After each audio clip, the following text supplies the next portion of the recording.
Y10을 향한 시청자 의견이라면 모두 귀 기울여 듣고 답하는 시청자 톡톡 Y 시간입니다.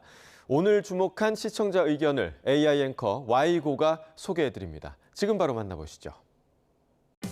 안녕하세요. AI 앵커 Y고입니다. 오늘의 첫 번째 주제는 포항제철소 사고에 대한 시청자 의견을 들어봤습니다. 자세한 내용 보도 먼저 확인해 보겠습니다.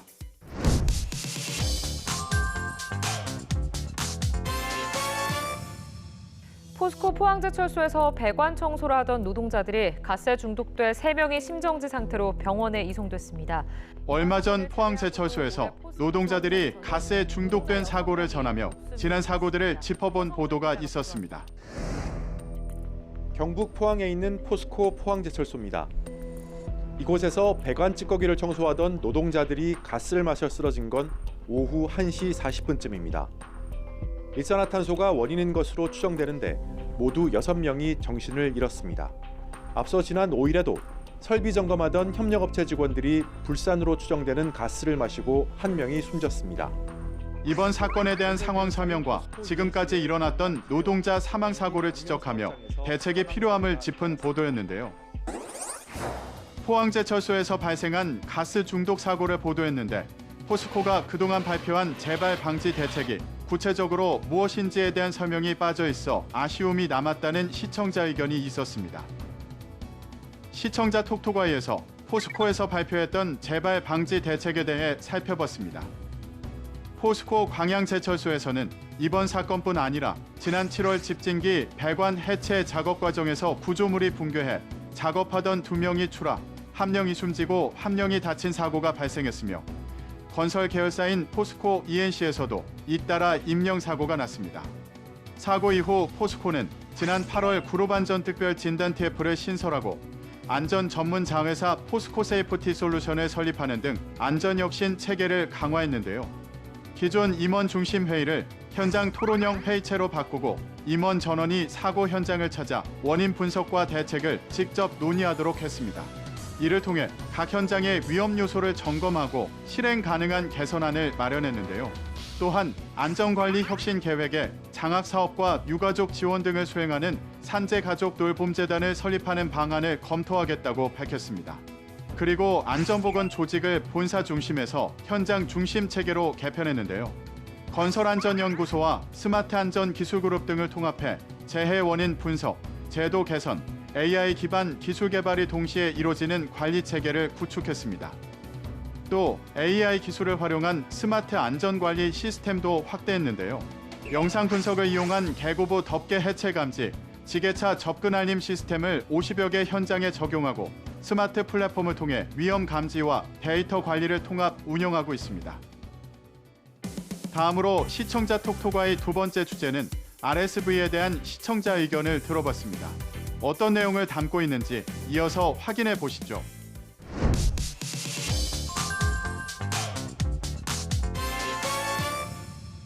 해마다 날씨가 추워지면 기승을 부리는 호흡기 질환인 호흡기 세포융합 바이러스 감염증, 일명 RSV 환자도 최근 빠르게 늘고 있습니다. 호흡기 질환인 RSV 환자가 급격하게 증가하면서 높은 금액의 예방 주사를 국가 예방 접종에 포함시킬 필요성을 짚은 리포트가 있었습니다. 겨울철이면 보건당국을 긴장하게 만드는 호흡기 질환 가운데 하나가 호흡기 세포융합 바이러스 감염증, 일명 RSV입니다. 전파력이 강하고 물체에 남아있는 바이러스로도 감염이 됩니다. 특히 영아들이 RSV에 걸리면 세기관지염이나 폐렴으로 악화한 뒤 천식이나 급성 중이염으로까지 이어질 수 있어 주의가 필요합니다. RSV의 증상을 짚고 특히 영유아에게 위험할 수 있는 질병임을 알리며 예방주사가 미국에서는 무료 접종임을 전했는데요. 급증하는 RSV 환자 현황과 국가 예방접종 도입 필요성을 보도했는데 올해 환자가 늘게 된 배경과 예방접종에 대한 정책 현황 등이 궁금했다는 시청자 의견이 있었습니다. 시청자 톡톡아이에서 RSV 환자가 증가한 배경과 예방접종 정책 현황에 대해 알아봤습니다. 현재 영유아와 고령층을 중심으로 확산 중인 RSV 감염에 더해 지난해보다 약 2달 빠르게 유행 중인 독감, 그리고 코로나19의 새로운 변이 확산과 재감염 사례가 늘면서 트리플 데믹이 현실화될 가능성이 높아졌다는 분석인데요.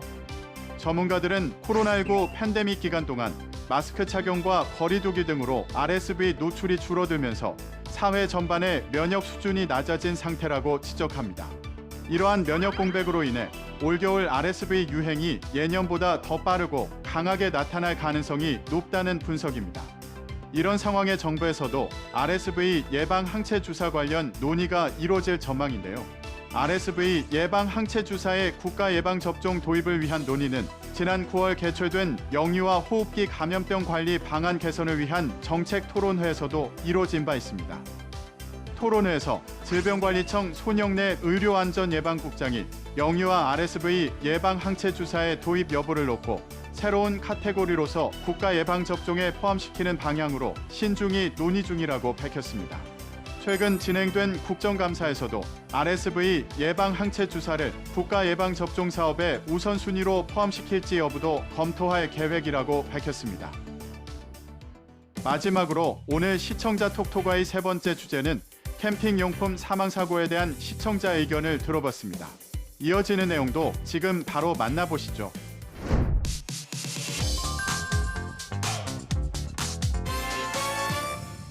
겨울철 캠핑 즐기는 분들 많으실 텐데요. 주의하셔야겠습니다. 겨울철 캠핑장에서 난방기구를 사용하다 사망한 사고를 전하며 일산화탄소 중독의 위험성을 알린 보도가 있었습니다.